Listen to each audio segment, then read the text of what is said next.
Wait, who built the New Age worldview? New Age ideas have been widely embraced. Reincarnation, ascended masters, hidden wisdom, spiritual evolution. These concepts often appear ancient, timeless, universal. Yet a fundamental question arises: who systematized all of this? The answer leads back to one woman, Helena Petrovna Blavatsky. Blavatsky was born in 1831 in the Russian Empire.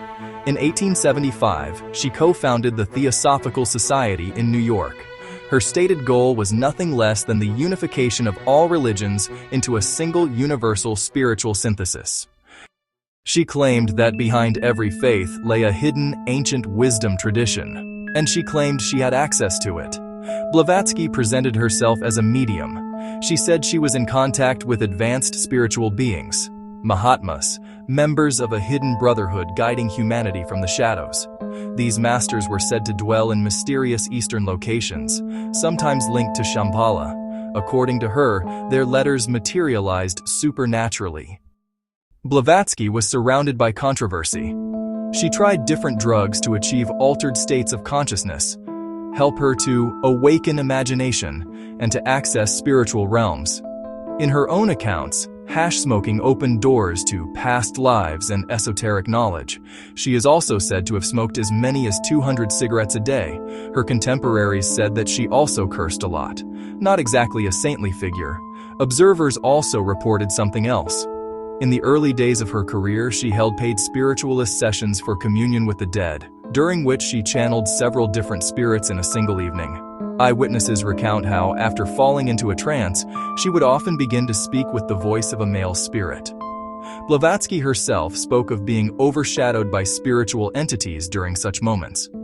To followers, this was evidence of contact with higher beings. But for some, it might sound demonic. Blavatsky's teachings openly challenged Christian doctrine. One of the Theosophical movement's recurring themes was the idea that traditional Christianity had corrupted deeper spiritual truths. Blavatsky even reframed Lucifer as symbol of enlightenment and knowledge rather than evil.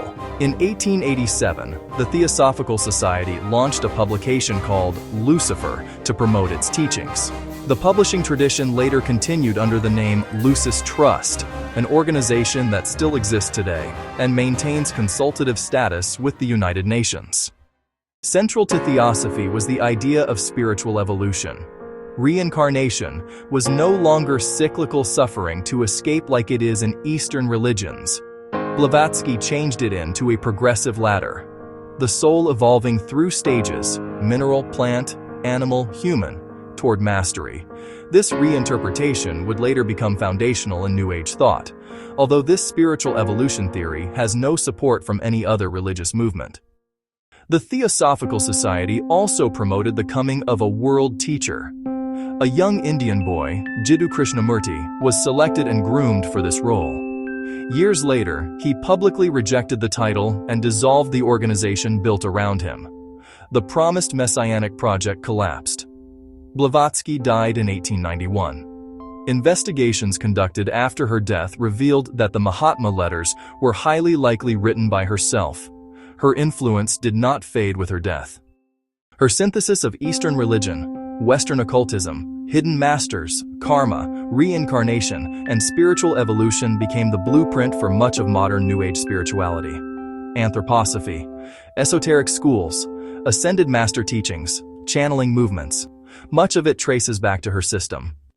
The shocking fact is this: many New Age concepts that feel timeless and universal were systematized by a 19th century occult medium who claimed contact with invisible masters, experimented with drugs-related altered states, and positioned herself as the transmitter of hidden cosmic wisdom. She invented a new form of spirituality, but she also used drugs and allowed strange spirits to speak through her. There is a strong suspicion that she lied about her spiritual abilities, supported by later investigations which concluded that many of her miracles and letters were actually forgeries. Spiritual movements do not emerge from mist.